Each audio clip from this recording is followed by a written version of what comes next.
మోదీతో ఫోన్ లో మాట్లాడుతున్న కోహ్లీ, రోహిత్ ప్రపంచ వీరులకు 125 కోట్లు. టీమిండియా బీసీసీఐ భారీ నజరానా. అంతర్జాతీయ టీ20లకు జడేజా గుడ్ బై. విరాట్ కోహ్లీ, రోహిత్ శర్మ బాటలో వీడ్కోలు. ఒక్క రోజులో 3 క్రికెటర్ల నిర్ణయం. కోచ్ గా ముగిసిన ద్రవిడ్ పదవీ కాలం. క్రికెటర్లకు మోదీ ఫోన్, గెలుపుపై ప్రశంసలంటూ. వావ్, ఫోన్ మాట్లాడుతా ఉన్నాడు, ఎంజాయ్. మరి వీడియో కాల్ చేస్తే అయిపోతుంది, ఆడియో కాల్ చేసినట్టున్నాడు ప్రధాని మోదీ. సో మాట్లాడుతా ఉన్నాడు. వీళ్ళకి 125 కోట్ల రూపాయలు ఇస్తున్నట్టుగా. సో బీసీసీఐ భారీ నజరానా అని చెప్పి ఈ వార్త వచ్చింది. సో ఇక్కడ అంతర్జాతీయ అంటే ఇంటర్నేషనల్ టీ20కి జడేజాగా గుడ్ బై చెప్పిండు. సో దాంతో పాటు విరాట్ కోహ్లీ అట్లే రోహిత్ శర్మ కూడా గుడ్ బై చెప్పినట్టు ఈ ముగ్గురు కూడా ఇంటర్నేషనల్ టీ20 ఆడడం ఇంకా అని చెప్పి డిసైడ్ అయినట్టు రిటైర్మెంట్ ప్రకటించారు. ఇక్కడ ఇక పదవీ కాలం ముగిసింది. ఎవరిది? కోచ్ గా ముగిసింది. ఎవరిది? ద్రవిడ్ది.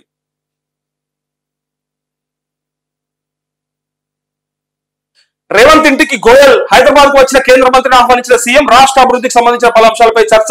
భేటీలో పాల్గొన్న మంత్రి శ్రీధర్ బాబు, వేం నరేందర్ రెడ్డి అంటూ కేంద్ర మంత్రి ఒక ముఖ్యమంత్రి ఇంటికి అంటే ఇది గతంలో నాకు తెలిసి గత 10 ఏళ్లలో అయితే జరగలేదు.